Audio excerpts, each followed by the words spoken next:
ઉગવતી કેરીઓ તેમને મબલખ આવક કરાવશે, પરંતુ વાવાઝોડાએ આ આશાઓ પર પાણી ફેરવી નાખ્યું છે।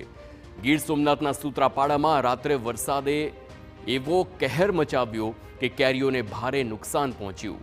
સૂત્રાપાડાના પ્રાચી, ખાંભા, આલિદ્રા, અમરપુર, પ્રાસલી સહિતના ગામોમાં રાતના સમયે વરસાદ થયો હતો, જે બાદ ભારે પવન અને વરસાદે ખેતરના પાકને વેર વિખેર કરી નાખ્યો।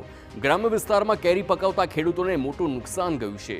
મોટા ભાગની કેરીઓ આંબા પરથી ખરી પડી અને હવે ખેડૂતો સરકાર સામે સહાયની નજરે તેની રાહ જોઈ રહ્યા છે।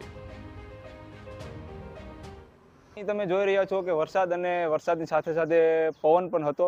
એ પવનને લીધે કેરી નીચે ખરી ગઈ છે અને એના લીધે જે કેરીને ખેડૂતોને જે આશા હતી કે એટલો પાક અમે લઈશું આંબા ઉપરથી, એ હવે નહીં લઈ શકે અને એના લીધે ભાવમાં પણ ખેડૂતોને ઓછા મળશે।